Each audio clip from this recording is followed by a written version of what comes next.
सभी को नमस्कार। आप सभी का math bye Kartik sir classes में स्वागत है। कल अपन ने वास्तविक संख्या, काल्पनिक संख्याओं के बारे में अध्ययन किया और उसके साथ साथ पूर्ण संख्या और प्राकृत संख्याओं के बारे में भी अध्ययन कर लिया था। आज अपन उसी क्रम में अन्य संख्याओं के बारे में अध्ययन कर रहे हैं। तो बात कर लेते हैं आज अपन पूर्णांक संख्याओं के बारे में। पूर्णांक संख्याओं के बारे में तो देखिए ध्यान से, पूर्णांक संख्याएं क्या होती हैं कि वे संख्याएं जो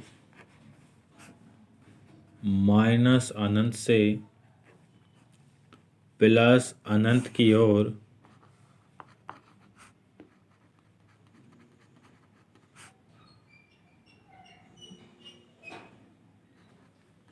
स्थित होती हैं या फिर इन्हें इन पर दर्शाया जा सकता है कि वे संख्याएं जो माइनस अनंत से प्लस इन्फिनेटिव के मध्य में स्थित होती हैं, ऐसे बोल दीजिए आप।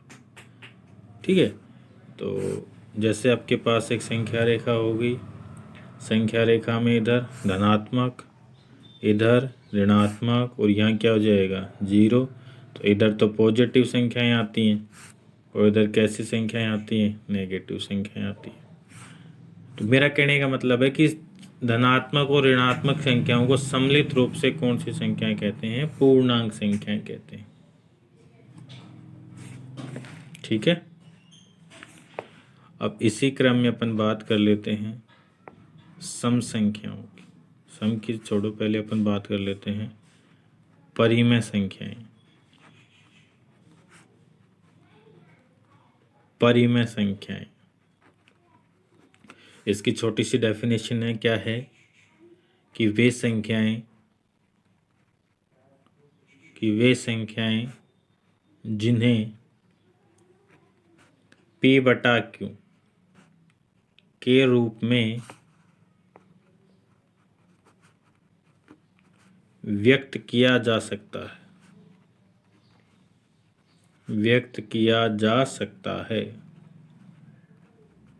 लेकिन यहाँ पर एक शर्त होगी, जो नीचे जो क्यों आएगा, क्यों का मान कभी भी जीरो नहीं होगा।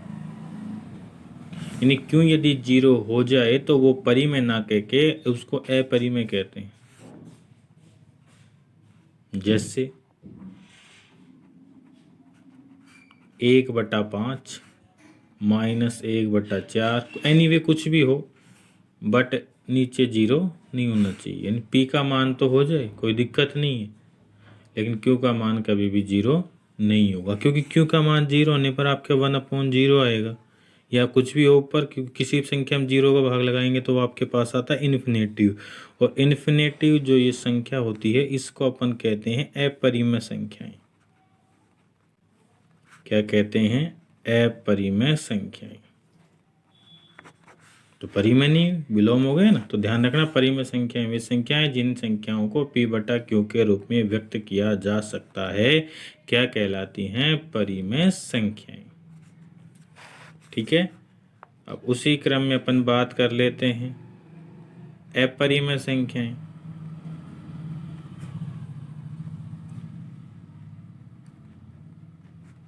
अपरिमेय संख्याओं की डेफिनेशन आप खुद लिख सकते हैं, क्या कि वे संख्याएं जिन्हें p/q के रूप में व्यक्त नहीं किया जा सकता है, क्या कहलाती हैं, अपरिमेय संख्याएं। इसका बेस्ट एग्जांपल रहेगा इन्फिनेटिव। क्यों, क्योंकि जीरो आ जाएगा बटा में, तो जीरो आ जाएगा तो कैसे कहलाएंगे, अपरिमेय। अपरिमेय का मतलब क्या हो गया, इन्फिनेटिव। समझ गए, ठीक है। तो ध्यान रखना इसके बाद के बारे में भी।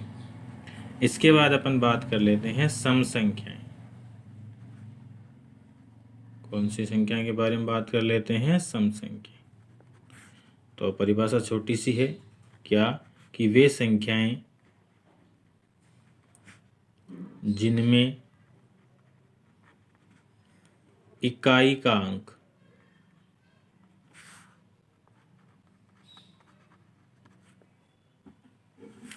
अपन बोले जीरो होता है लेकिन जीरो को अपन काउंट नहीं करेंगे इसमें, तो अपन ये स्टार्ट कर लेते हैं 2 से। 2 4 6 8 हो, या फिर आप लोग ऐसा जान लें कि वे संख्याएं जिनमें जिनमें क्या होता है कि 2 का पूरा पूरा भाग जाता है। आप लोग इसको ध्यान रखिए, 2 का पूरा पूरा भाग जाता है। यहाँ भाग देख के देखें, 2 का पूरा पूरा भाग जाएगा तो कौन संख्या कहलाएंगे? सम संख्याएं कहलाएंगी।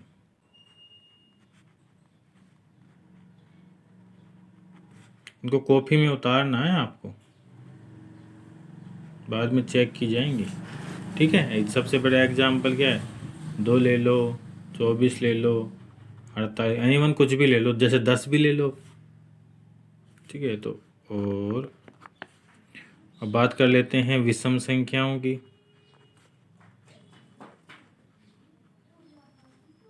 तो इसमें आप परिभाषा लिख सकते हैं क्या कि वे संख्याएं,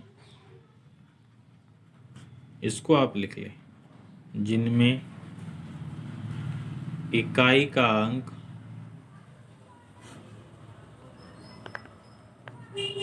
क्या क्या हो, 1 3 5 7 9, इसमें ये बेटर रहेगी हो।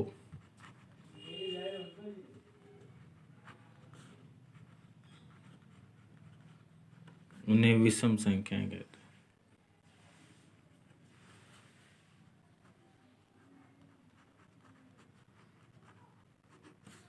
ठीक है, फॉर एग्जाम्पल ये तो हो ही गई, इसके आगे भी चलो, जैसे 101 हो गई, 9999 ETC।